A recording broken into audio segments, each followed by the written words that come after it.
the crazy thing, right, is in general, the best analogy I have for this is imagine if you went to go renew your driver's license, right? There's a one-page form, there's these boxes you fill in, it's pretty simple. The VA claim is the exact same way. But now imagine that the driver's license agency, the DMV, turns to you and says, well, we're not going to give you a license because you didn't actually provide this other document that shows X, right? That shows a connection between your need to drive. And that's what the VA is. It says, here's the form to fill out. But if you just do that, you will not get your benefits. And they don't tell you how to, generate or create the substantiating evidence. There's no help for that. And there's no help from any other parts of the process, like the exams the veterans have to go through, which that's a whole other story. Welcome to Political Trade Secrets, an inside look at campaigns and politics, where we pull back the curtain, look under the hood, and investigate all aspects of politics and how elections are won. Now, here's your host, Dustin Olson. Pollster and host of the Political Trade Secrets podcast, Dustin Olson. Dustin Olson. Dustin Olson. And Dustin Olson, pollster at American Pulse. They work for both Republicans and Democrats. And he hosts a podcast, Political Trade Secrets. Oh, we love that. We like that podcast. Now, from Washington, D.C., is pollster Dustin Olson. And welcome to Political Trade Secrets. I'm your host, Dustin Olson. Thank you, everybody, for being here today. We have an extra special episode today. We're going to be pulling back the curtain and revealing a lot of what America's finest, our veterans, deal with when they transition into civilian life, what they deal with their benefits, and how maybe they can navigate that a little bit better. I'm honored to have Lukas Simianer on. He's the CEO and founder of vetclaims.ai. We're going to learn about his journey and how he got to where he is with a wonderful company called vetclaims.ai. He's also a Purple Heart recipient and a paratrooper in the 82nd Airborne. Looking forward to that conversation and being able to better understand what our warfighters deal with in their life post serving our country. If you like this kind of content, if you'd like to help the show, the way to do it is to like, follow, and subscribe on wherever you enjoy your podcasts. If it's YouTube, if it's Spotify, Apple Podcasts, wherever it is, it really does make a difference. Also, leave a review. We do appreciate that. Another way that you can be part of the conversation, you know about my company, American Pulse Research and Polling. If you'd like to help us add to the conversation in this country, to give the American people a voice to determine the kind of topics that we give people the opportunity to have their voice heard on. You can go to pollingclub.com. We have a new Polling Club community where people suggest questions for our next survey. They get access to all of our surveys when they come out. They get early access, as well as the premium members have our full archive of surveys over the years to all of the insights that we have. Plus, we provide insights on other people's surveys, but do check that out. But without further ado, I'm going to go to our conversation with Lukas Simianer.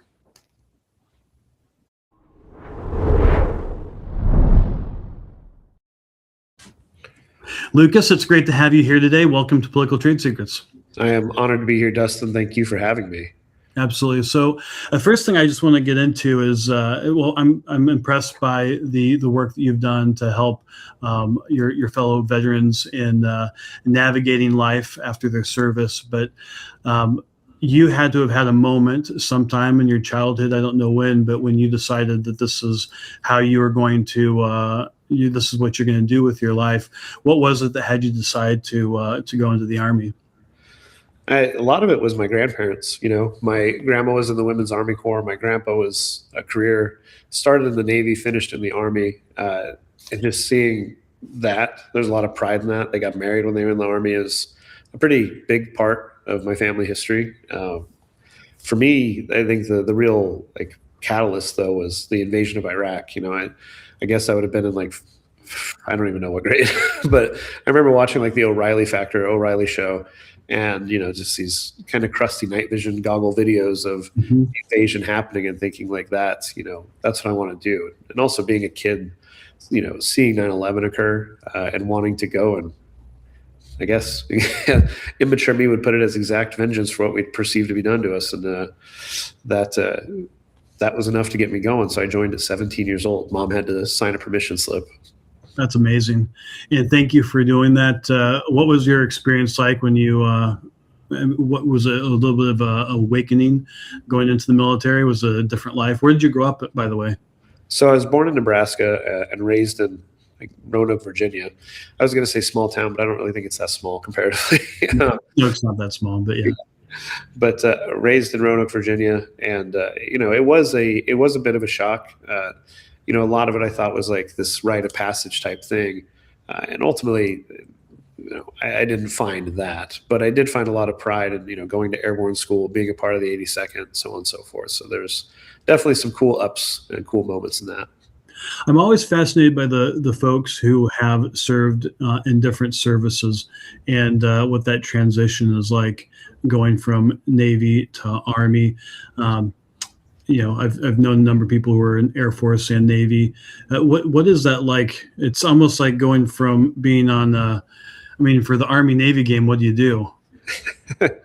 Yeah, I think the transition, to civilian life is definitely the hardest thing. I can't speak myself for, the transition between the two branches or other branches, but, doing what I do at Vet Claims and having not only a company full of veterans from different branches, but also helping veterans from every single branch.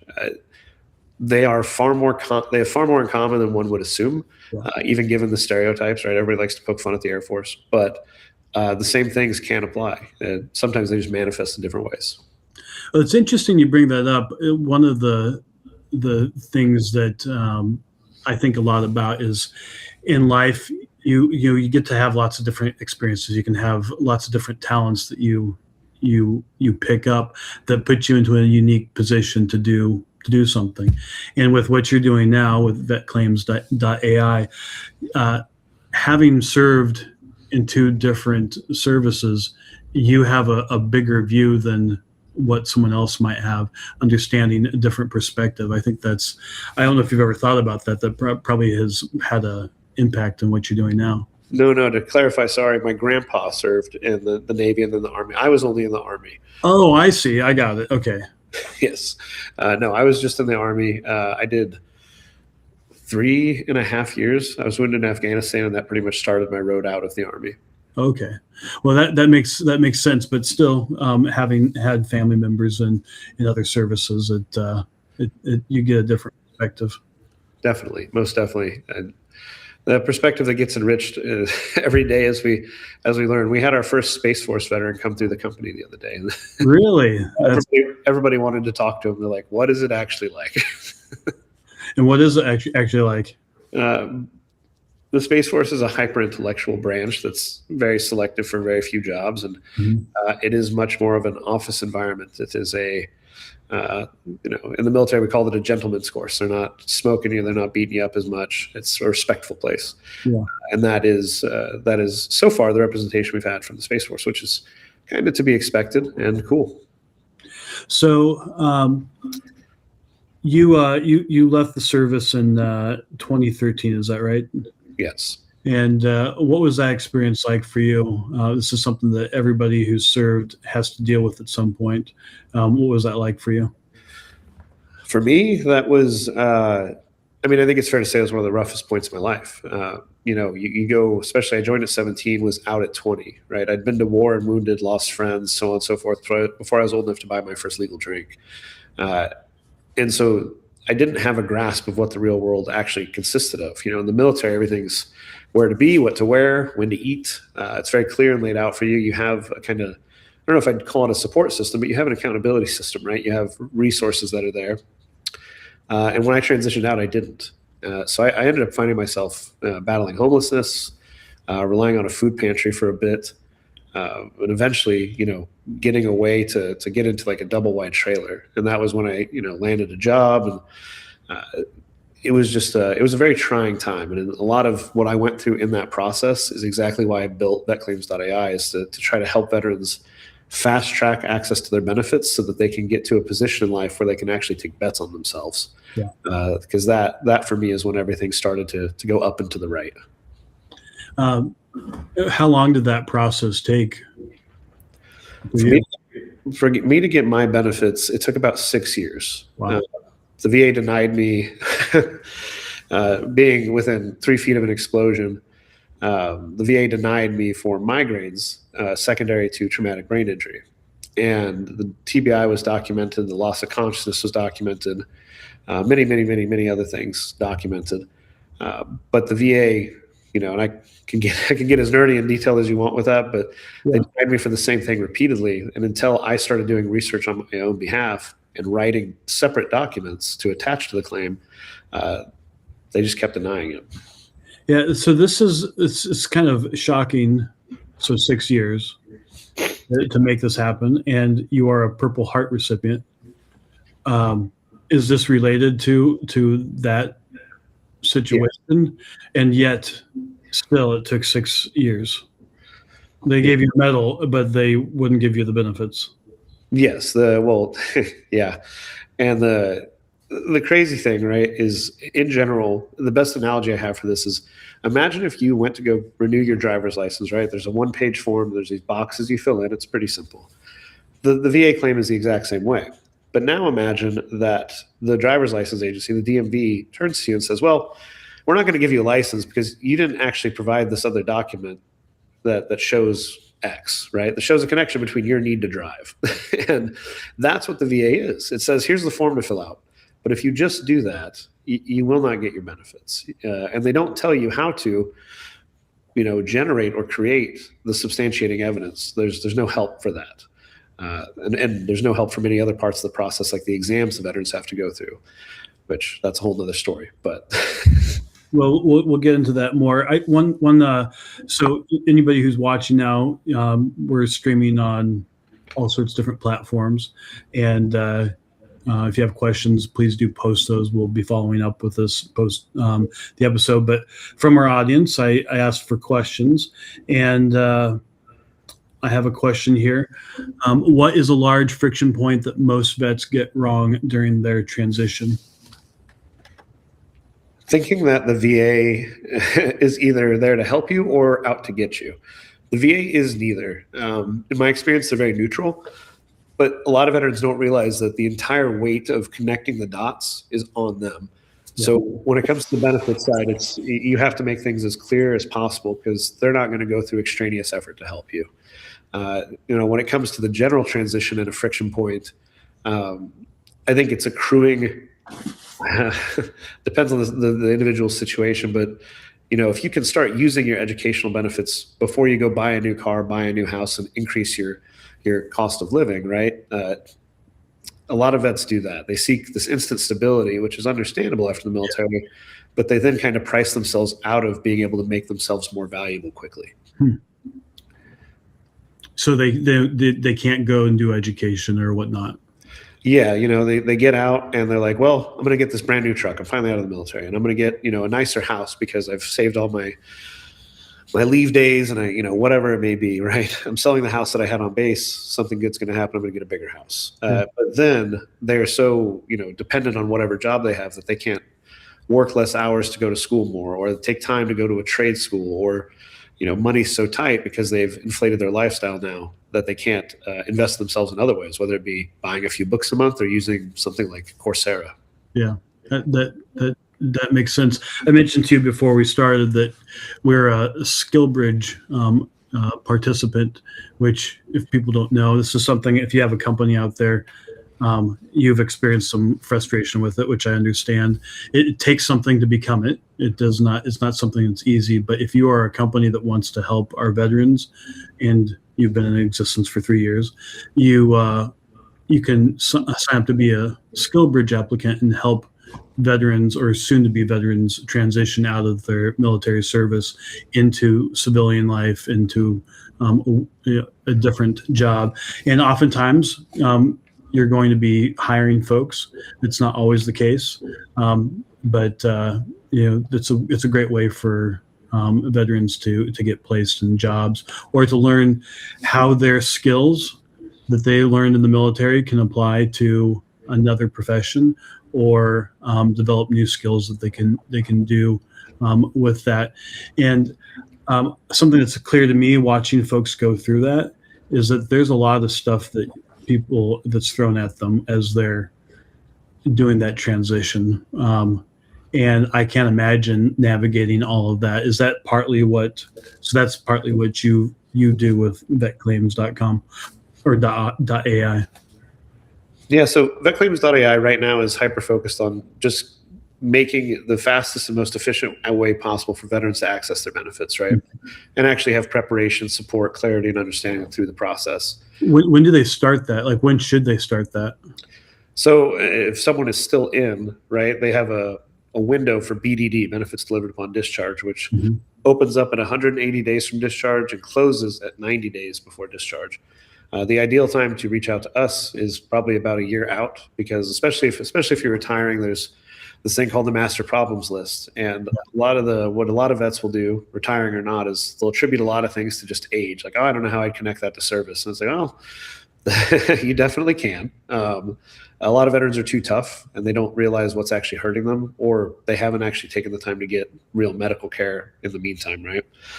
For fear of losing some sort of status, or, the general disdain that the military likes to throw at people for going to sick call it's one of the universal truths across all branches. And so we help people navigate that, and coming to us about a year out from separation is ideal. Yeah, that's great advice. And something that no one would actually, why would you ever know to do that? Are there other resources that people should be looking at around that time period? Yeah, I think that it never hurts to start. I can speak for myself. We've had a couple people reach out and say, hey, I'm getting out in 6 months and I would love to come work for you. Yeah. And, we're not an old enough company to be in SkillBridge just yet. We did hire over 200 veterans in 2025 alone. That's amazing. And so, we will do our best to either point them in the right direction, or if they've, got something where we want to work together, bring them into our shop. Specifically, I don't know what happened, but the Coast Guard, it seems like we get a pretty recurring list of people getting out of the Coast Guard. They're like, I want to come over, and we love it. I have a question here. Would you recommend certain VSO organizations over others, VFW, WWP, etc., from our audience? Oh, that's a loaded question. I have many, many feelings about the VSOs. Well, we'll talk about that in a minute with what you're doing in DC right now. But when it comes to this question, there's not a singular organization I would recommend over the other. The truth about VSOs is that 99% of them are great people doing the best they can with what they have. In general, the thing is, if you know someone, right? If a friend of yours has used a VSO and they ran it right, they communicated, they helped them get prepared, they didn't leave them hanging, they didn't make them wait 5 months to just get one 30-minute appointment. If you know someone that is good, and they do definitely exist, that is who I would recommend you go to and use. Okay. Well, one of the things I'm curious about, so I want to focus a little bit more on the job placement side of it. What people should do, like part of it's networking, part of it, like what is it, like when you got out, what would you have liked to have known about getting a job that you wish someone would have told you? I wish someone would have told me that my only options weren't use the GI Bill to go get a 4-year degree or 2-year degree, or work a blue collar job, right? And both of those options are fine, but neither of which was really all that appealing to me. I've learned now that there's so many amazing, cool trade schools, certifications, things that you can do that, they're not mass investments of time, and you can get on your feet and start to gain some stability pretty quickly. And I wish that someone, would have put something more comprehensive together to explain that to me, instead of the 2-minute, 50-second TAPS class that I got that told me about how to look for veteran jobs or veteran preferred jobs on usajobs.com. Yeah. So tell me about the boot camp. And and also I assume this is partly how vetclaims.ai came about, but tell me about boot camps and what veterans can do for that, for like programming or. Oh yeah. Those are so interesting. So I went through the UT, the UT Austin boot camp. It was ran by a company called Trilogy at that point. And, I did get an engineering job afterwards. I will say those things are very interesting, and doing your diligence is very, very, very critical, because, all schools are essentially for profit in one way or another. But these boot camps, it's not that they're predatory as much as it is if you're not treating it like a beyond full-time job, like if you're not going 60 hours a week, you're really not going to come out of it with a competitive outcome. Yeah. And I've seen that. I can't speak to all these boot camps, but I've seen that be very true for the engineering boot camp. Only 3 other people got engineering jobs out of the class of 50 that I was in, so a total of 4. And then I've got a few friends that have gone through like the UX and UI type boot camps, and those have been a bit more even placements across the classes. But yeah, diligence is key, but it's a quick way to get something moving. Yeah.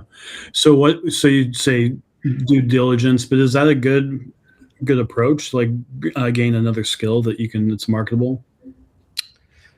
I think so. I think that, if I peel this back a layer, the big thing isn't, just what boot camp or, is boot camp a good idea? I think one of the big problems is no one teaches anybody, much less veterans, how to reverse engineer where they want to be, right? What do you want to wear to work every day? What kind of car do you want to drive? What kind of house do you want to live in?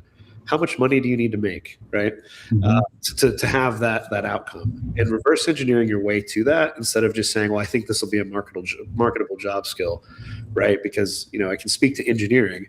When I moved to Austin in 2018, it was like the modern day gold rush for engineering. If you could write a few lines of code confidently, you could make $80K. Wow. And that was pre-inflation dollars, so that was real money. And, but I look at what's happened to engineering now with AI, essentially replacing and mitigating the need for a lot of junior engineers. If you don't truly love that and you don't truly see it as your path to where you want to go, you're just going to end up with a really cool piece of paper that costs you a bunch of money. That's my big piece on that. That makes sense. So one way when I was preparing for this that was put to me is, a lot of veterans, and you kind of said it, having everything in one place is, do this, don't do this. Like, what would you say to somebody as they're making that transition? Do this, don't do this.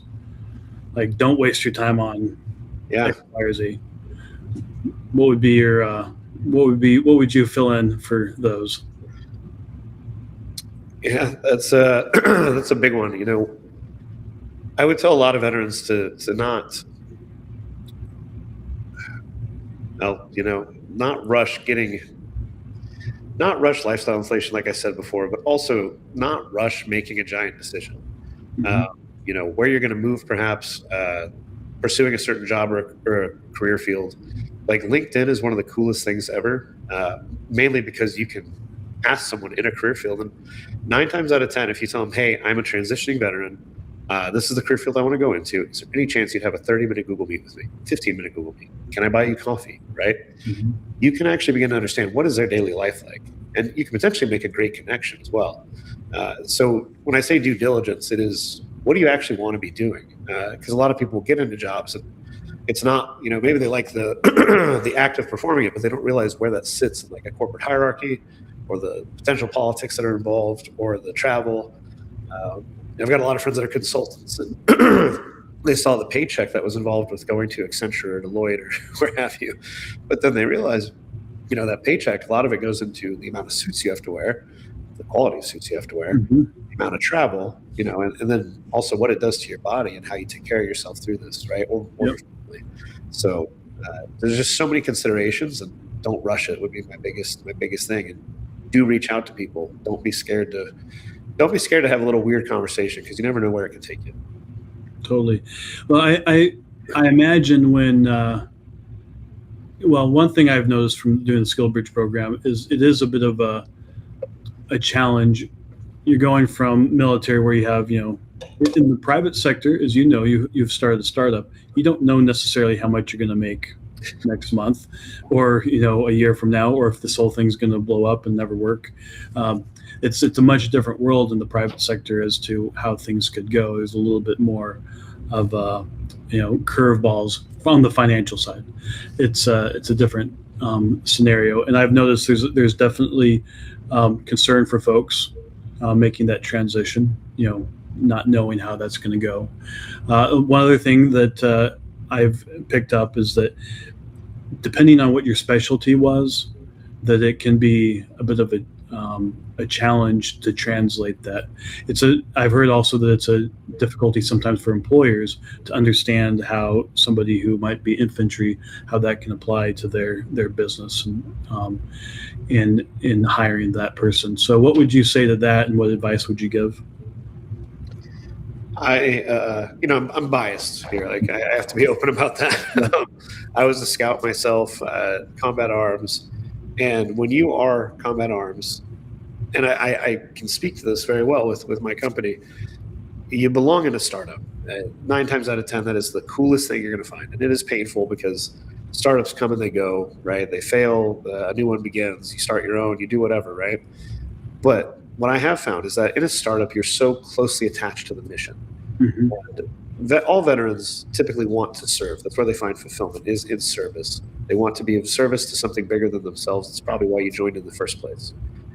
When you are at a startup, you're so much closer to it. You're closer to the fight. What you do matters, and you feel it.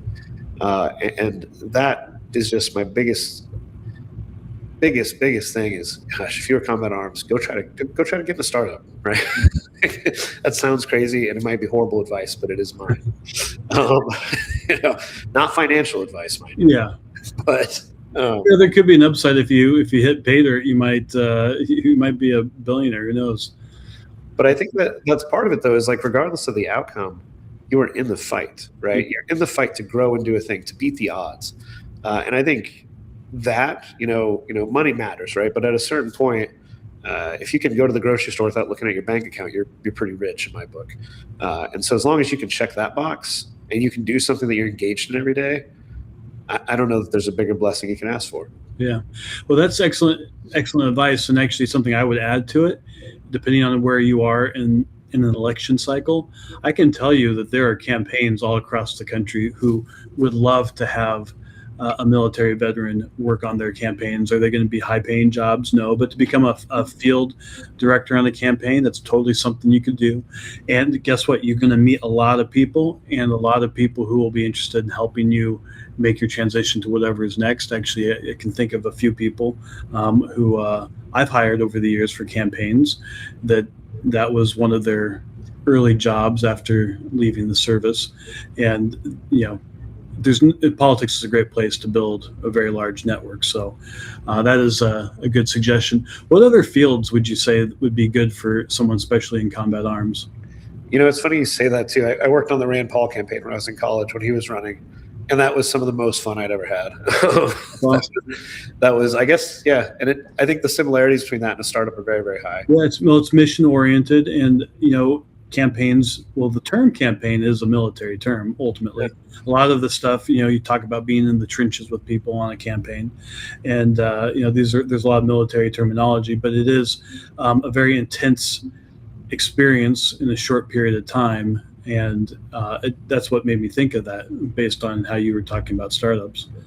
Yeah, I think that's a very fun and very perfect alignment for it. And the other big thing is look at these really niche trades, right? What is, I mean, I shouldn't say it can't be, but what is unlikely to be outsourced or given to AI, right?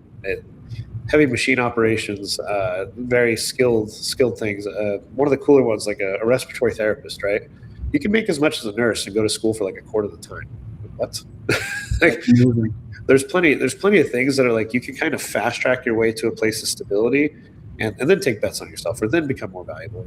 Whatever your life and mission dictates. But finding those niche things, I mean, that's probably a great query for ChatGPT.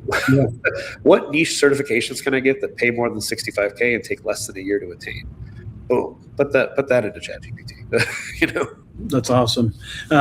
So let's fast forward from you. So you've made your transition. It was a difficult challenge for you, and you made it through. And you got to the point where you had the idea. What gave you the idea? Was it that experience to create vetclaims.ai, and what were some of the things that led to that? Yeah, so my first company was actually a company called Inclusive. I built the world's first e-learning platform for blind people and sold it into state vocational rehab agencies around the world. And it was a very cool thing to build. It was very fun. I raised $4.5 million in venture capital, went to Techstars, all while having a company that was half blind.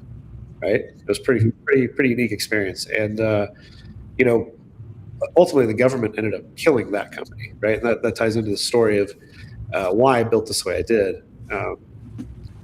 Between that company and in starting vet claims, I worked for a government agency, and I was an advisor for digital transformation at the Open Source Directorate, and it was very, very fun. And in that, I was interviewing these AI companies, but also working with veterans and former clandestine agents and former special operators, to assess how we're going to build certain tools. And in that process, I was talking to one of the guys who had been shot like 3 times, blown up more times than I could count, been on more deployments than years I'd been alive, probably.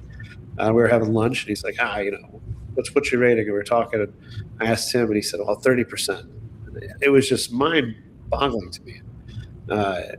Can you explain that a little bit to folks who may not be familiar with what that means? Yeah, so the VA disability rating system goes from 0 to 100%.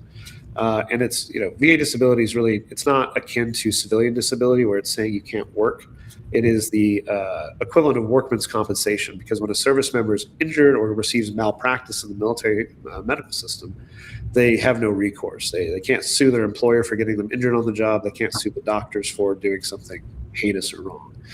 And so it's more of a workman's comp thing, and it's based upon the different disability. They have these different ratings, and the complexity goes deeper from there. But to say that, someone who is 100% is typical of someone who has been shot, blown up, or has, full body injuries of the joints, limited range of motion, the elbows, knees, back.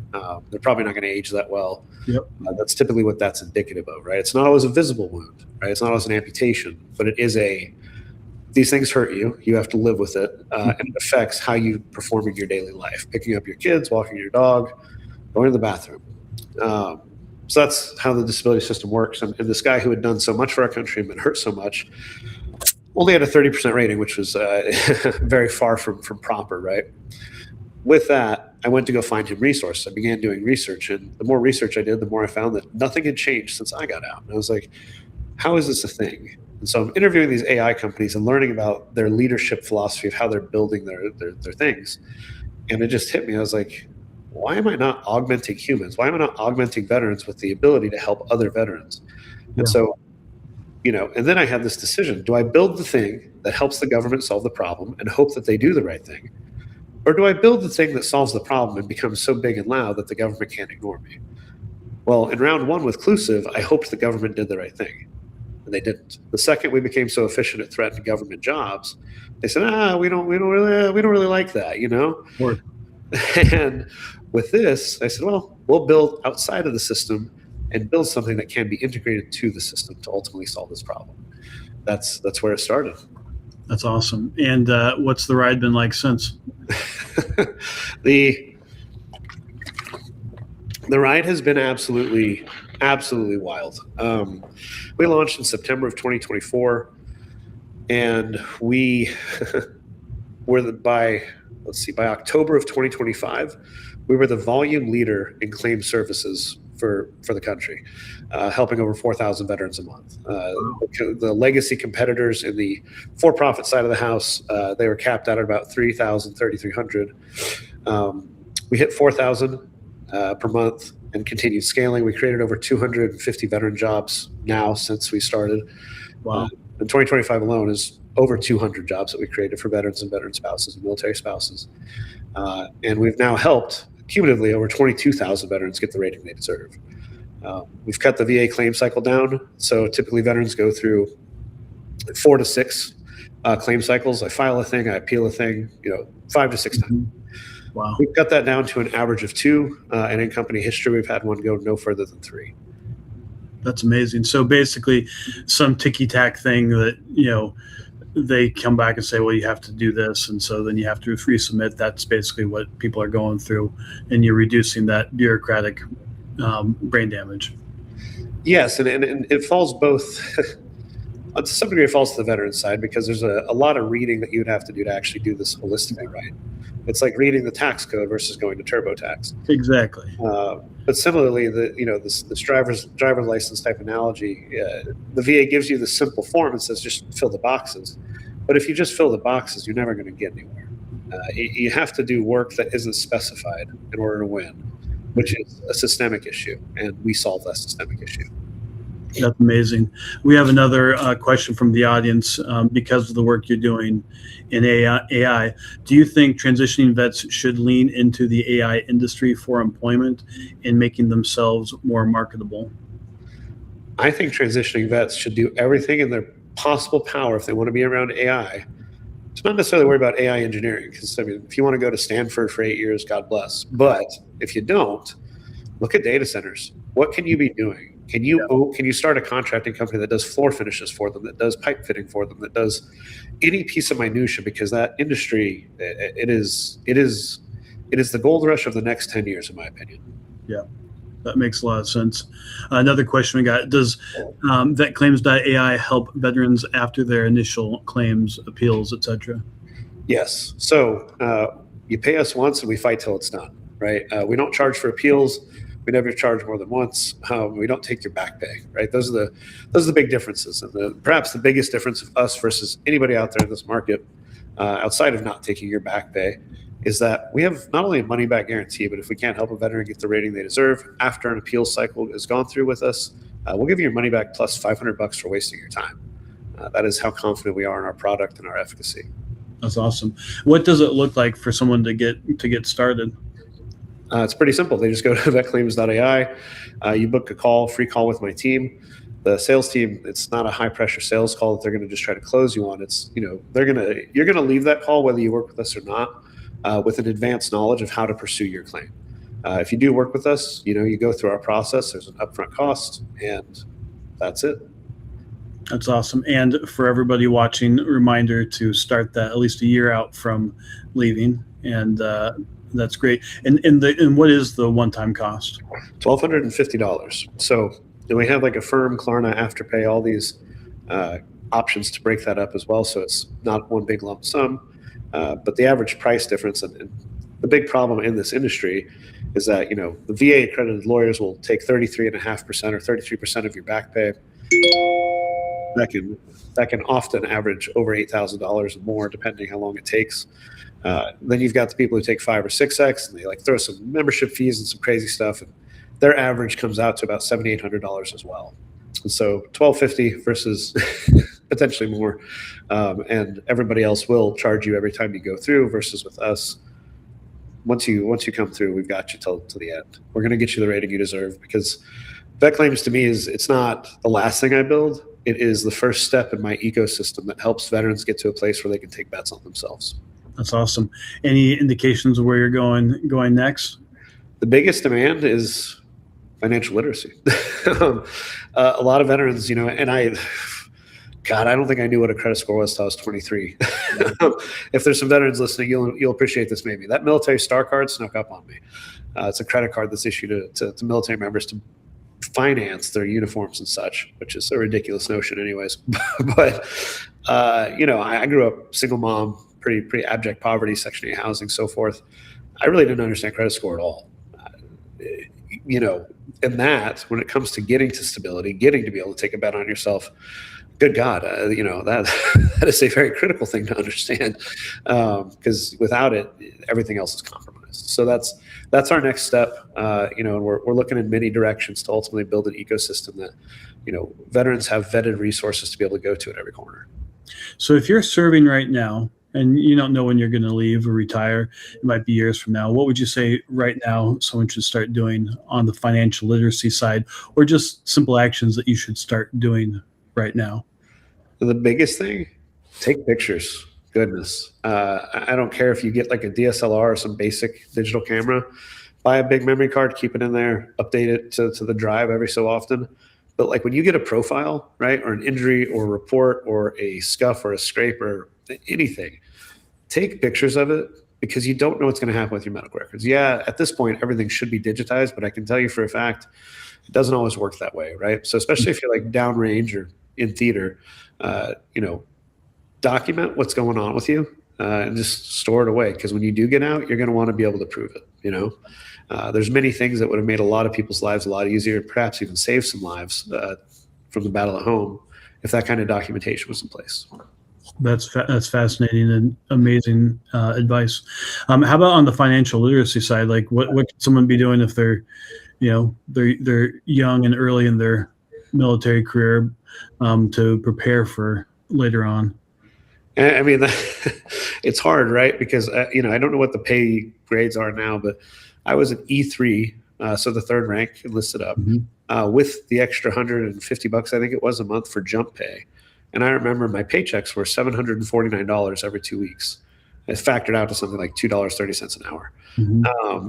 And so to tell some enlisted guy, hey, make sure you save 4 months of runway is kind of hard to do. Yep. But if you can, save as much as you can to give yourself runway when you get out. And don't accumulate things that are going to have payments, right, when you get out. If you get a car and you got 2 years left in, get a car that you can pay off in 2 years.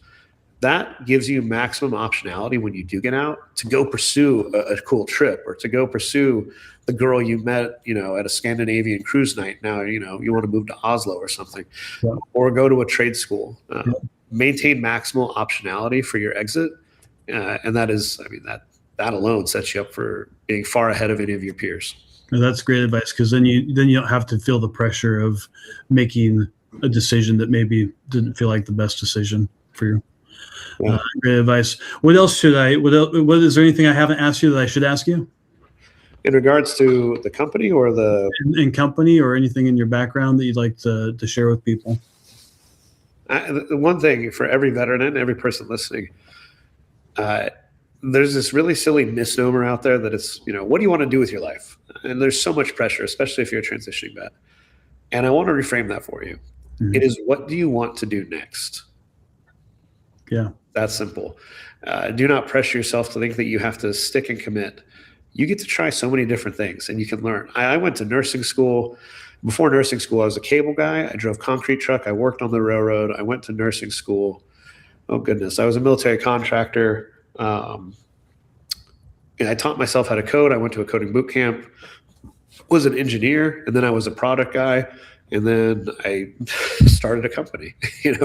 There's and the first company did something completely different than the second company, and the third one probably pretty different too. So, know that you get to constantly learn, and that is the fun of this. You are not relegated to one career path. Well, that's excellent. And with all of those different careers that you've had, I'm sure there's something from your military service, some skill sets or training or just lessons that you learned that informed that journey. What would you say were some of the lasting lessons that you had from your military service? The biggest one is just the leaders eat last, right? I'm pretty sure that, in my company, I've got 250 plus people now. If someone were to badmouth me, the reaction would be visceral, if not physical, because I take such good care of my people. And you don't see that. You don't see that in the normal world. And I think that there's something really powerful about it. And I think it's one more reason why I encourage these combat arms veterans to get into startups, because when you take care of your people, when you orient on the mission, when you can be selfless, the people around you see that. And when you have a workforce, no longer a military unit, but a workforce of people that will run towards the sound of corporate gunfire, right? That is powerful, and it terrifies your competitors. And honestly, no one's going to keep up with you. And it's a superpower that I think, maybe I'm the first one to be really loud about this, but I know for sure I won't be the last. Yeah, that's awesome. Excellent advice. Well, Lukas, thank you so much for taking time today. Thank you for what you're doing. One last thing I wanted to give you a chance to talk about. You are in Washington, D.C., and one of the things as a leader and someone who's dedicated your life to helping out veterans, you're here talking about the GUARD Act. Is that right? I am, yes. The GUARD Act is a very dangerous thing. We can't quite point to what informed the initial creation of the language in it, but we do know that there's amendments needed. Ultimately, the GUARD Act is there to protect veterans from companies that are predatory, taking advantage of veterans. But what they're proposing in the federal government, right now it's in the House to do, The GUARD Act in its existing language would essentially it'd be the equivalent of me telling you can file your taxes, but only with the IRS. You can't talk to TurboTax. You can't talk to an advisor. You can't go to H&R Block unless we say that they're cool. And the ultimate truth is that, if we look at what's existing right now, the current options, the current pathway, the current access path for a veteran to get their benefits is untenable. It's what's led to this 22 a day number. Yeah. Right. Veterans that have stability, benefits, health care that they deserve, they're not the ones that are dropping like flies. The ones that are denied, invalidated because they didn't know the magic sauce behind doing some mystical form that isn't really a form, those are the ones that we are losing at a high rate. And we have these parties, right? We of course have the lawyers that want to keep taking 33% of the back pay, even though the amount of work they do for the claim never changes. So why is it a rolling scale? Yeah. You have the other companies who want to take 5 or 6x of a veteran's increase, but the work they do never changes. So why is it a rolling scale? Then you have the VSOs, the VFW, the American Legion, the DAV, who historically have done amazing things for the veteran community, right? But at this point, and on the subject of veterans' disability specifically, these VSOs are no longer lobbying for what's best for veterans. They're lobbying for their own self-preservation because they're hemorrhaging membership at such numbers that they'll be non-existent if the last relevant thing they do goes away. Yeah. And as sad as that is, we need to regulate this market, and that is what we're lobbying for. That's what we're consulting for, is to regulate a market because we are a capitalist country. I identify myself jokingly as a combat capitalist. I believe that the best solution possible will come from free market competition. And for anybody in government to say that we do not want the best solution possible for our veterans is a travesty. And I don't think they're doing that intentionally, but I think the wrong voices are being heard. And so that is why I'm here in DC, to make sure that the voice of the enlisted man and woman is heard loud and clear, that we want the choice to talk to who we want to talk to. And I hope everybody that's listening to this calls their representatives and says, the GUARD Act needs amendments. And what specific amendments would make the difference here? Because ultimately what you're talking about is, it seems like there are powers that would like it to be a closed system that only certain people can be involved in. Is that right? Am I understanding it correctly? Yes. And that's what you're opposing ultimately. Yes. There's, in this current one, there's actually nothing that actually helps consumer protections. That's part of it.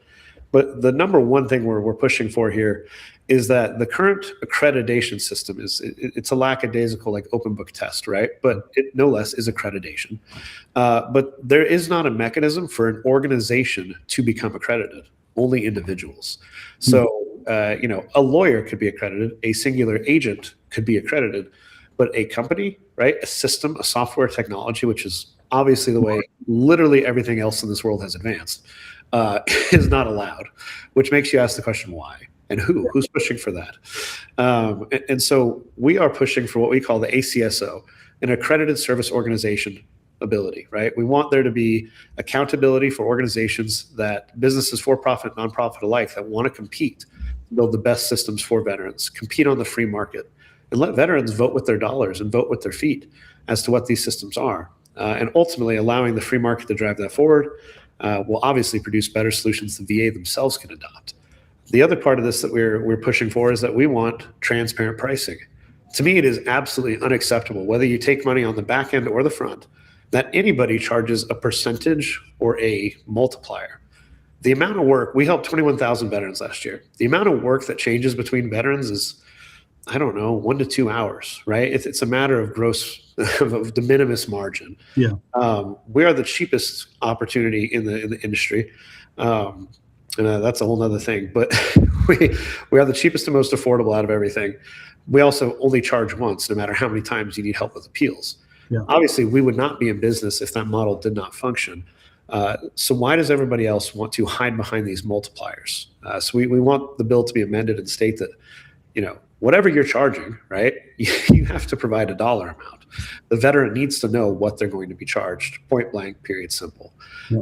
And there's other pieces of this that are, less major, but those are the two big things that really would allow us to have a free market competition to build the best solution for veterans. Well, I can just tell you, having been involved in politics for a long time, there's incentives and disincentives at work. Somebody's getting their bread buttered some way, and they don't want competition. And it's just that simple. And what you're describing is you have a big bureaucratic system, and you're going to need to have a powerful system to be able to work, not work against, but work with that, which is what it appears you've built. Individuals doing their own individual thing are never going to overtake the big bureaucratic system. I think the truth is that the bill in its current language should probably be renamed to the Old Guard Act, because all it does is protect the old guard. And that old guard is what has gotten us to 22 a day. And I want to say this too, that my biggest fear is seeing what's happening in Ukraine, the mechanisms of warfare that are developing, advancing. It's not Afghanistan. We're not going to have one IED that kills one soldier and wounds 3. We're going to have artillery and drones. We're going to have mass casualty events, the likes of which have not been seen since Vietnam or World War II. Should a peer-peer or peer-to-near-peer conflict arise, and those veterans at that scale come home to this system, that 22 a day will be a number that we long and wish that we could get back to. And that is why I fight so hard for this. And that's a scary future, and let's hope that doesn't happen. But things are changing very quickly. Well, Lukas, thank you very much. Thank you for explaining that for the audience. Thank you for the great advice that you have. Our intention is to get this in front of as many veterans as possible and current service members, so that they can get the advice from you and get what they need. Thank you for what you're doing for America's war fighters, and we really do appreciate you taking the time today. I appreciate you so much for having me on and getting to meet you and your great team. Thank you. Absolutely. Thank you.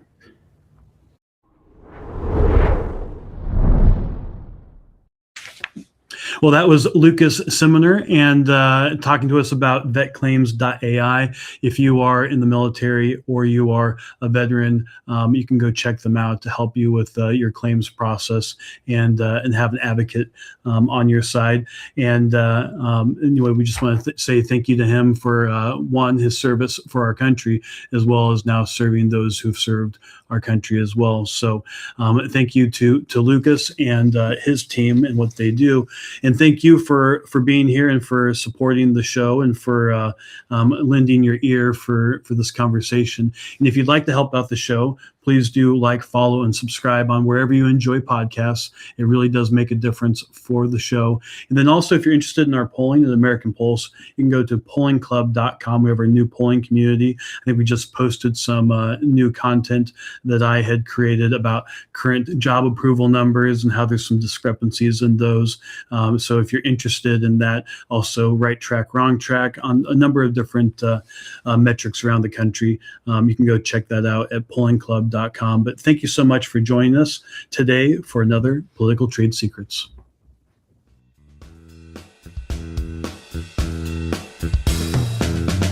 Join us next time by subscribing on iTunes and get show notes and sign up for our newsletter at politicaltradesecrets.com.